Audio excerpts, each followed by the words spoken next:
Welcome to this wonderful platform. If it is your first time of stopping by or coming across this channel for the first time, you are welcome. Please, if you like what you see here, after watching, subscribe, put on your notification bell. It's very, very important because it's going to help you to know when I upload a new video. In this channel, I present to you news on daily basis on what is happening in the whole world, especially in Nigeria and in Biafra land. Yes, I'm Mother Biafra. I bring to you Biafra news.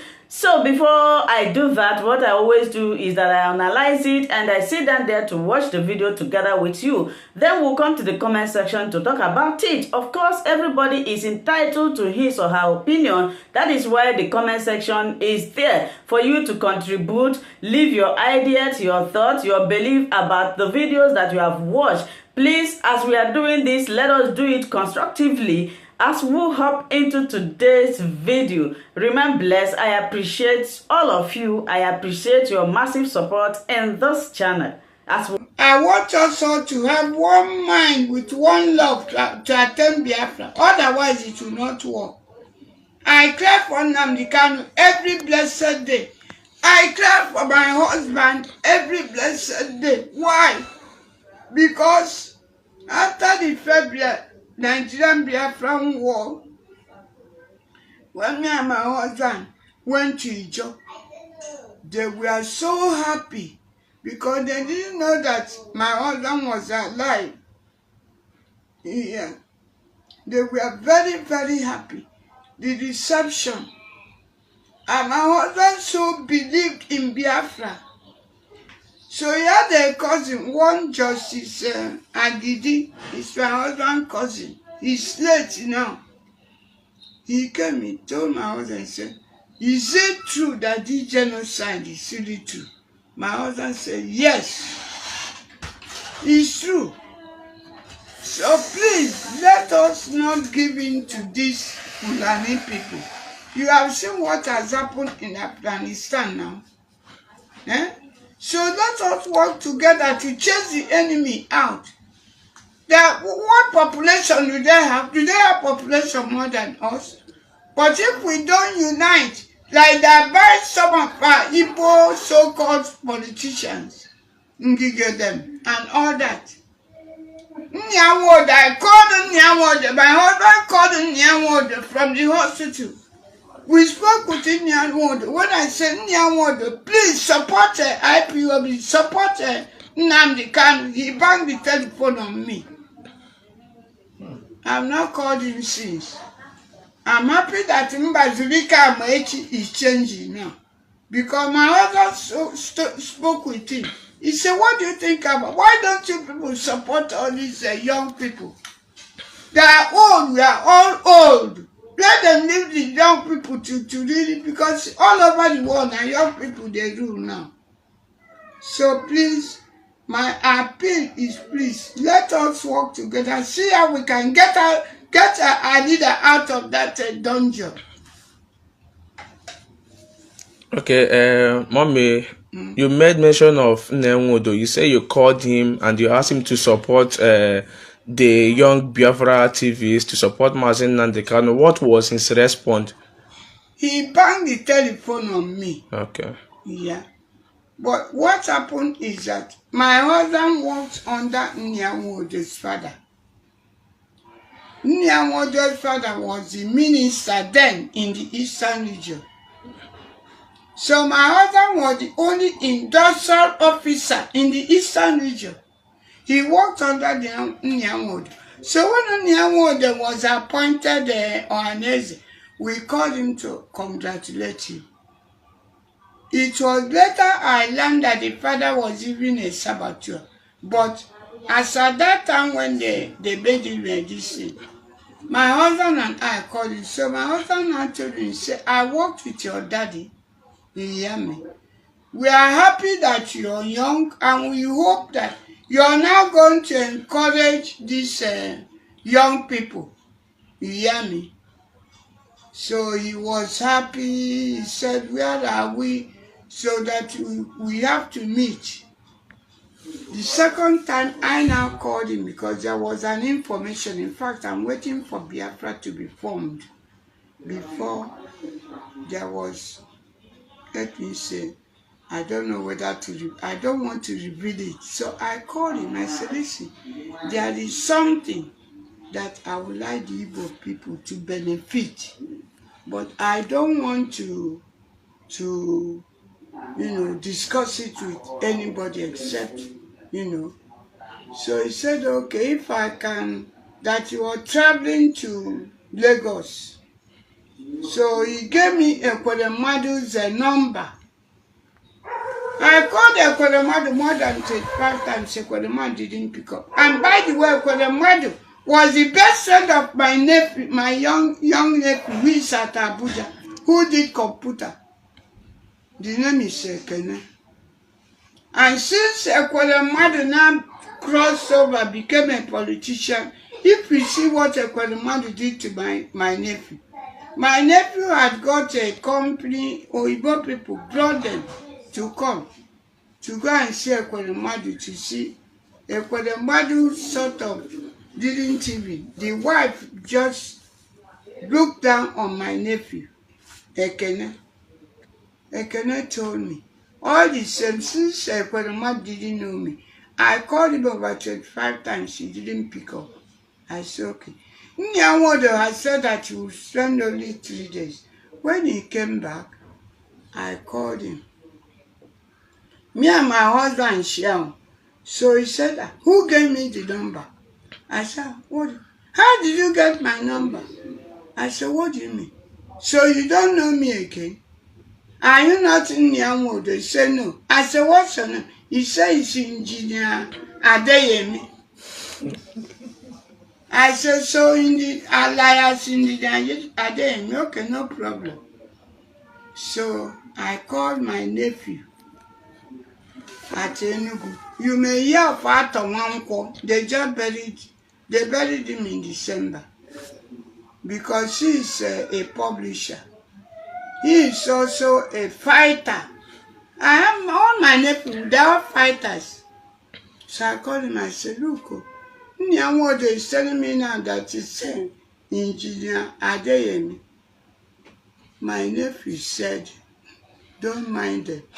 This, because that time, they were blaming IPOB. Anything that happened, they will be blaming IPOB.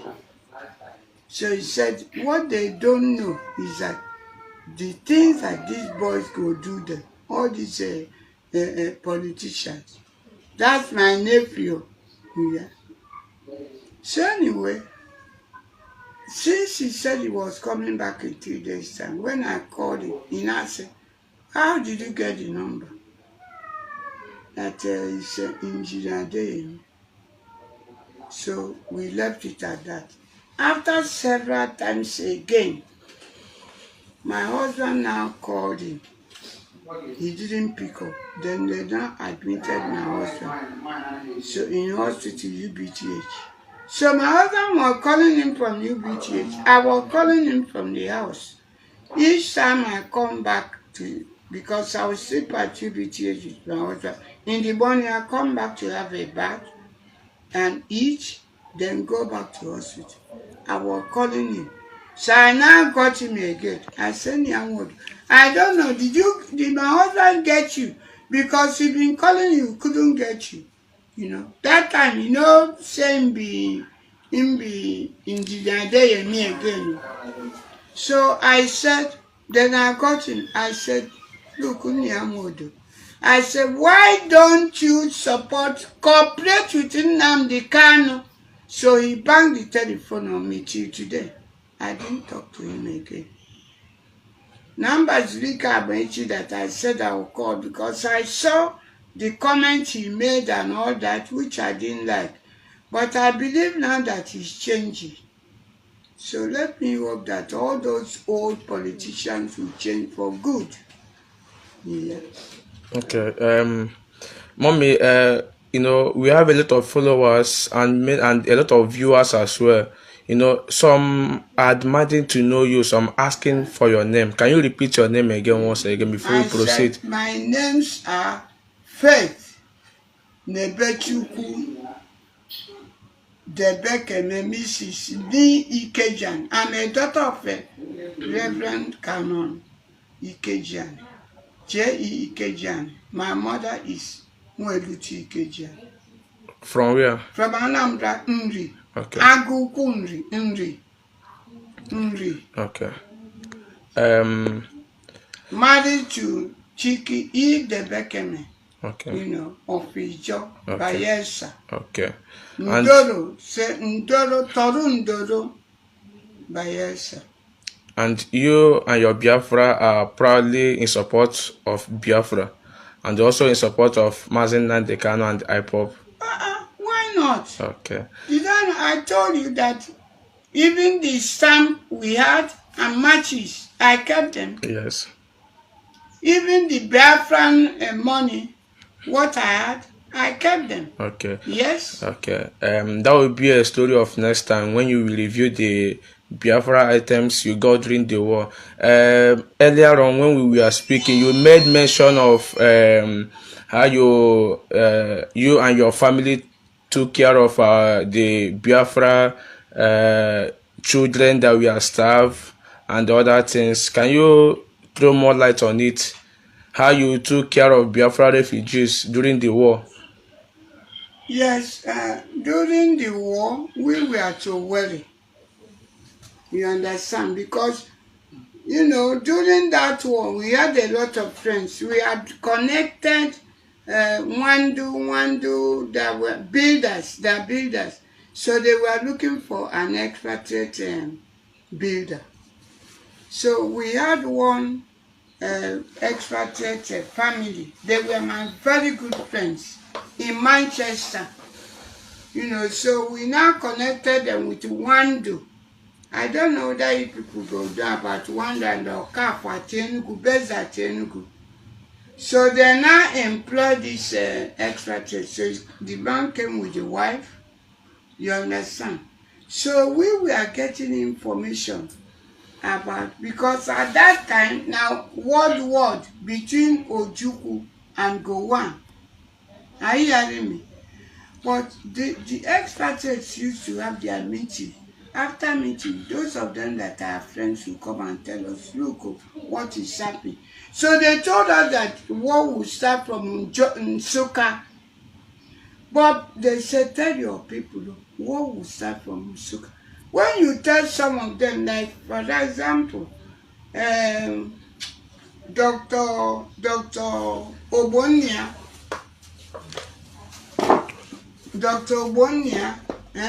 from MBC, then Mwaga is also from MBC. These are people that are ministers and commissioners. They call them commissioners, but that time they used to call them ministers.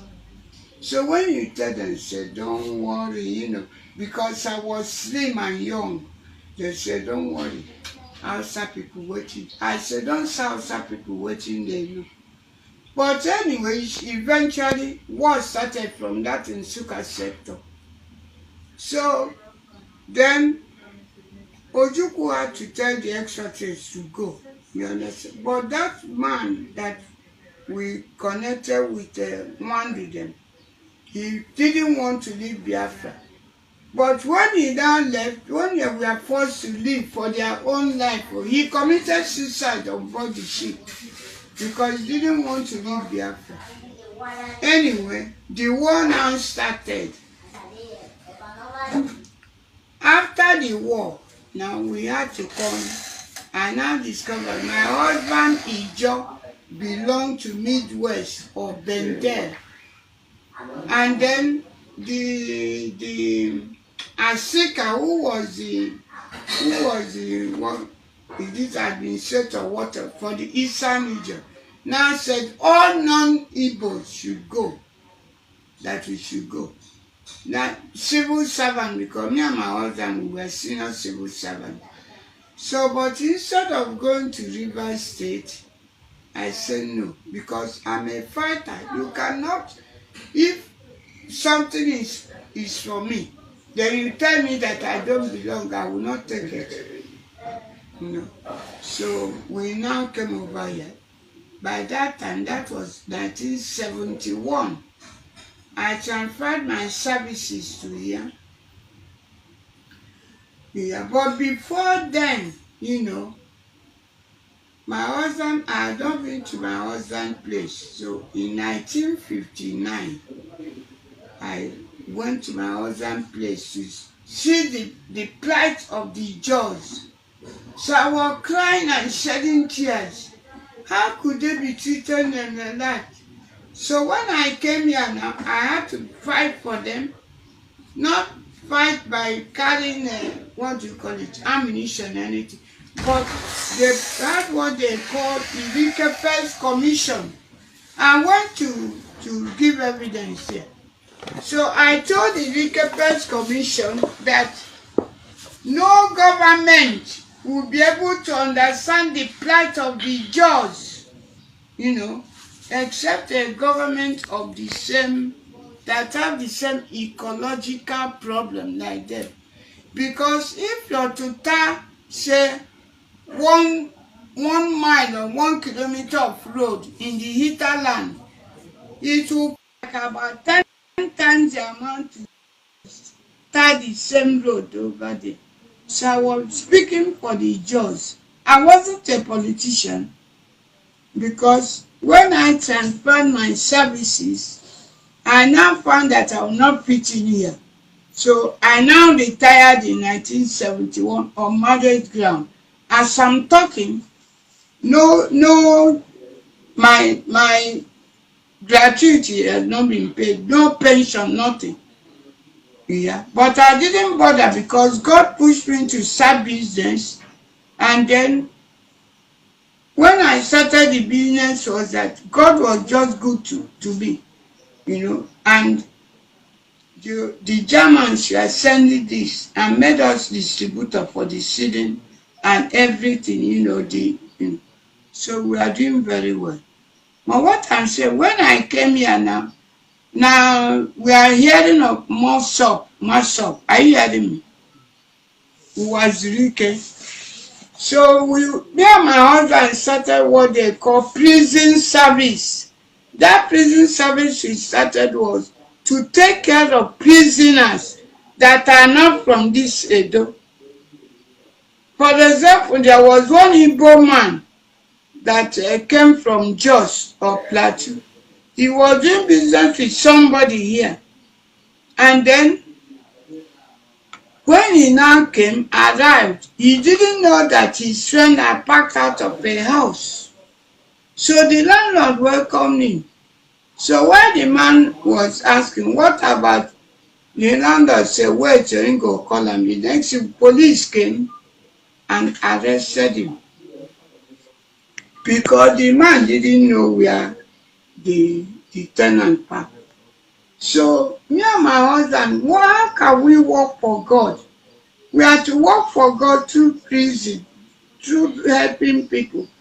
So we now decided to be catering for people who are prisoners, but not in Edo, non-Edos, you know.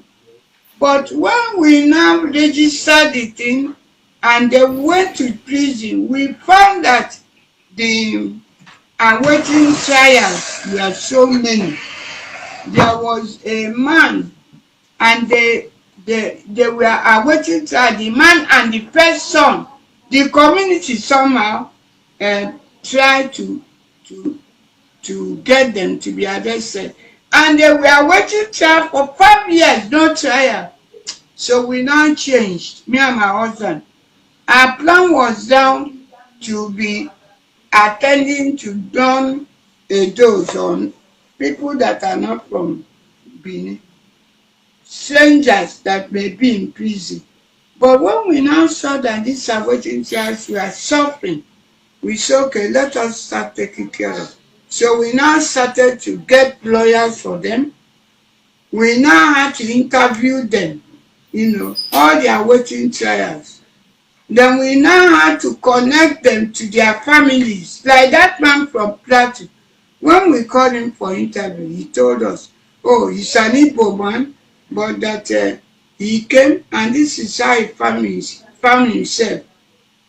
But the family will be looking for him. They may think he died of accident or something. So we had to contact them. That was what we were doing. We arranged for for lawyers for them. We were doing that, but when we became so old, we stopped. So it was at that time that Wazirike with Boso, they used to bring them.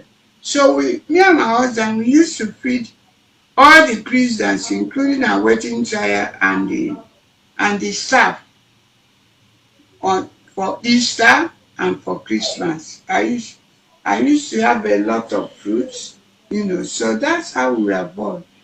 During that war, when we were in the East, because we were at a wedding, it was the refugees that this refugee from the rivers, when Port Harcourt fell, the next in Aba, so we brought them, took care of them and all that, you understand. But our principal involvement was after the war, because during the war, there was no way we could do except that we left Owerri, me and my husband, and got to Akoko. I don't know whether you people now In Imo State. Akoko and all that. So we now save the accommodation for so many people. So by the time me and my husband, came back, Owerri don't follow, because the Biafran army, one doctor now, we have worked together, but he joined the Biafran army.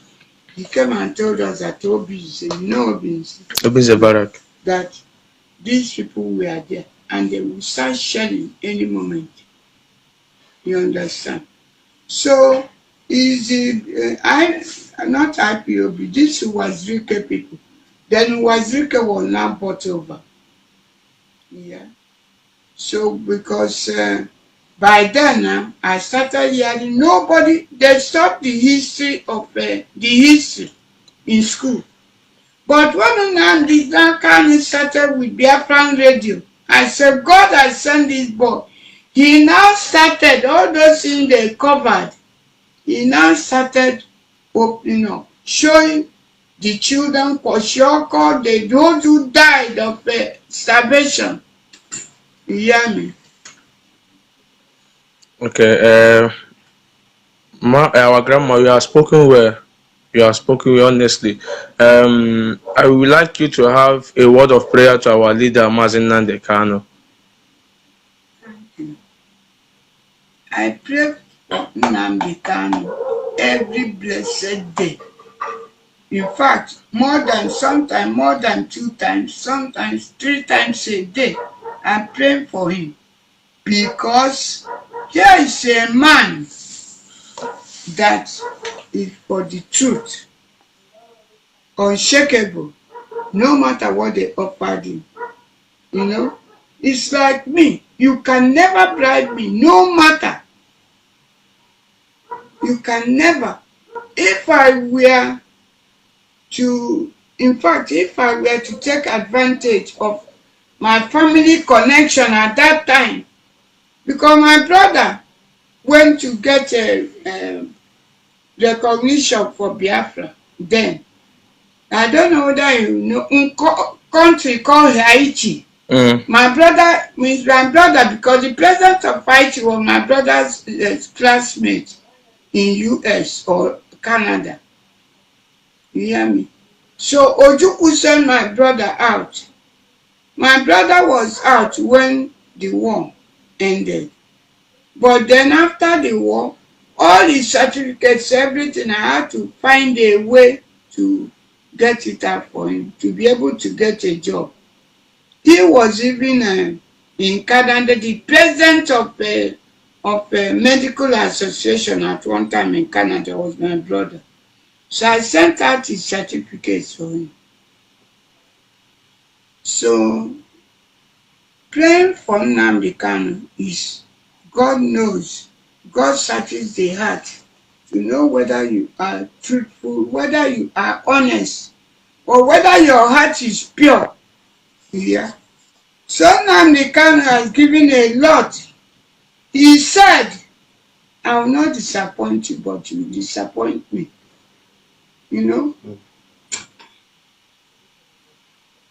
It's okay. I'm coming. It's okay, ma.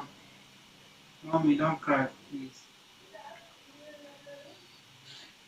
It's okay. I want to pray. I'm praying that God will preserve him. Yes. I'm praying that he must lead us to that Biafra. Yes. Because God has appointed him to restore Biafra through him, like he appointed Moses.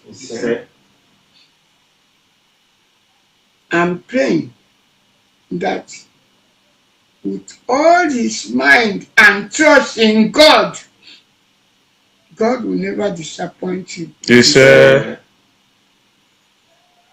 I'm praying that the structure which he has set, which is working now, that no devil will be able to destroy it. Yes. It is, he has opened the eyes of everybody, even the so-called Fulanis, the so-called Arewa, all of them, almost every unit, every tribe now in Plateau, they are now seeing the truth.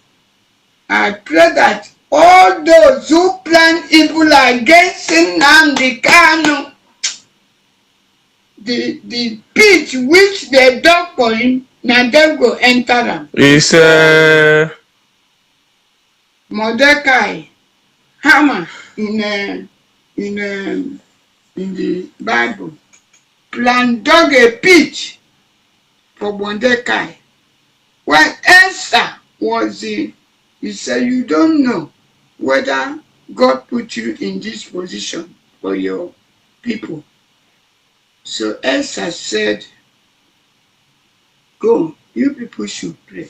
He himself with his mates also will pray for 3 days in the Bible. They prayed after that because the queen, cannot just go and see the king like that. The king has to give you audience. So he said, go and pray. In 3 days, I'll go and see the king. And if I perish, I perish. Meanwhile, Mordecai is the uncle to Esther. And he will come. He will not put you to Haman. Haman hated him. So the dungeon that he dug for Mordecai, where he will hang Mordecai, was ready. So Esther now went to have audience with the king, and the king accepted the scepter. So he said, what can I do for you? He said, I would like you to come for. Thank you for always watching Linda's TV show. I will see you again in my next video. Remain blessed. I appreciate each and every one of you, and keep on watching Linda's TV show. If you have not yet subscribed, please, I beg you to do that so that you'll be getting more updates from me. Bye bye.